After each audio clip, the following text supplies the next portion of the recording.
सुप्रभात, जय हिंद, जोहार दोस्तों। आज हम पढ़ेंगे यूजी सेमेस्टर 6 और पीजी सेमेस्टर 2 का क्वेश्चन। ठीक है, इसमें मनोविश्लेषणवादी आलोचना का अर्थ वाला वीडियो हम पहले से अपलोड कर चुके हैं, उसको देख लीजिएगा। पहले आलोचना का अर्थ लिखेंगे, उसके बाद हम लोग मनोविश्लेषणवादी आलोचना का चर्चा करेंगे। ठीक है, इससे होगा कि आपका थोड़ा पेज भी भरेगा और थोड़ा जो चेक करने वाला रहेगा उसको समझ में भी आएगा कि आप लिख क्या रहे हैं। ठीक है, मनोविश्लेषणवादी आलोचना, इस आलोचना का अर्थ मनोविज्ञान होता है। मनोविज्ञान, ठीक है, मनोविज्ञान के द्वारा आलोचना करना मनोविश्लेषणवादी आलोचना होता है। देखिए, इस आलोचना का अर्थ मनोविज्ञान होता है। इसमें आलोचक यह पता लगाता है कि इस रचना को आकार देते समय रचयिता अर्थात कवि या साहित्यकार की मनोवृत्ति क्या रही थी। तो जब रचना कर रहे थे कवि लोग, लेखक लोग, तो उस समय उसकी मनोवृत्ति क्या थी, इसकी जांच की जाती है। ठीक है, इस प्रकार की आलोचना के आरंभ करने का श्रेय पाश्चात्य आलोचक फ्रॉयड को दिया जाता है। मनोविश्लेषणवादी आलोचना का सबसे पहले प्रारंभ किसने किया था? पाश्चात्य आलोचक फ्रॉयड ने। ठीक है, इसके विषय में डॉक्टर कृष्ण देव गौंड ने लिखा है, यह समीक्षा पद्धति मनोविज्ञान से अनुशासित होती है। इसमें कवि की कृति को समझने के लिए कवि के अंतर्जगत और उसके स्वभाव का मनोवैज्ञानिक विश्लेषण करना होता है।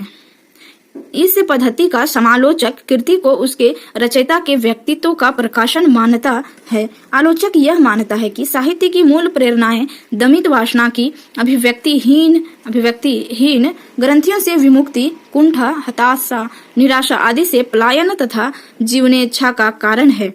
वह यह भी मानता है कि इन सबसे मूल में काम भावना विद्यमान है। अतः साहित्यकार की अंतर्वृत्तियों का प्रकाश इस आलोचना का मूल लक्ष्य होता है। आजकल हिंदी में कुछ आलोचकों जैसे आचार्य नंद दुलारे वाजपेयी, डॉक्टर नागेंद्र इलाचंद्र जोशी अगे आदि की आलोचना में मनोविश्लेषणात्मक पुट स्पष्टता देखने को मिलता है। ये सब मनोविश्लेषणात्मक आलोचनाकार है। ठीक है, डॉक्टर शांति स्वरूप गुप्त ने इसे हिंदी में मनोविश्लेषणात्मक आलोचना तथा अंग्रेजी में साइकोलॉजिकल क्रिटिसिज्म कहा है। उन्होंने पाश्चात्य विद्वान फ्रॉयड का मत प्रस्तुत करते हुए लिखा है, फ्रॉयड का यह मत है कि कला का जन्म काम वासना से होता है और इच्छा, स्वप्न तथा कलाएं घनिष्ठ रूप से परस्पर संबंध है। हमारी कुंठाएं और अतृप्त वासनाएं जो उपचेतन में पड़ी रहती है, कला या स्वप्न के माध्यम से व्यक्त होकर तृप्ति पाती है। अतः रचना के समझने के लिए हमें कवि के अंतर्मन के द्वंद्व का मनोवैज्ञानिक अध्ययन करना चाहिए। यह आलोचना पद्धति साहित्य को सामाजिक कर्म न मानकर व्यक्तिगत कर्म मानती है और कर्ता के मन के संदर्भ में कृति का विश्लेषण और भावना करती है। वह कृति को साहित्यकार के व्यक्तित्व का प्रकाशन मानती है। इस आलोचना पद्धति में दोष यह है कि कभी कभी कृतिकर्ता की अभिव्यक्ति का प्रत्यक्ष प्रकार नहीं भी होती, अतः आलोचक भ्रांत अनुमान के कारण भ्रामक निष्कर्ष निकाल सकता है। आत्माभिव्यक्ति परोक्ष है या प्रत्यक्ष। इसमें हम कई बार ऐसा होता है कि जो कृति लिख रहे हैं, जैसे लेखक कवि, उनकी मनोवृत्ति को ना देखकर जो आलोचक है उस समय उसकी मनोवृत्ति में क्या चल रही है उसको उन्होंने लिख देता है। तो इस प्रकार ये इनका दोष हो सकता है ना मनोविश्लेषणवादी आलोचना का।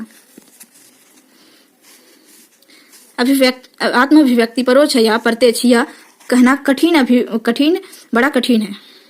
महादेवी का काव्य उनके जीवन की पीड़ा से आर्द्र है, यह तो ठीक है, पर वह पीड़ा फ्रॉयडियन कुंठा तथा अतृप्ति का परिणाम है और उसका उदात्तीकरण नहीं किया गया है। यह कहना दुस्साहस मात्र होगा। अतः मनोवैज्ञानिक समीक्षा भूमि खतरे से खाली नहीं है। इस पर समीक्षा को बड़ा सतर्क होकर चलना चाहिए। ये समीक्षा कला सर्जन की प्रक्रिया के मूल में काम करने वाली शक्तियों का पता लगाने में तो सफल हो जाते हैं, पर मूल्य की दृष्टि से कलाकृतियों के अध्ययन में उसका कोई महत्व नहीं है। कला को एकांत रूप में अचेतन मन की क्रिया मान लेने से रचना में चेतन और नैतिक आधार की अपेक्षा होती है। कलाकार को मानसिक रोगी और कला को दिवास्वप्न मानना उचित नहीं। इस प्रकार की आलोचना कला के सौंदर्य को विघटित करती है और उसके आस्वाद में बाधक होती है। रोजन दिग, विलियम ट्राम, सेल्म फेवर्ग इस पद्धति के प्रमुख आलोचक हैं। धन्यवाद। अच्छा लगे तो चैनल को सब्सक्राइब करें, ना लगे तो भी करें। ठीक है।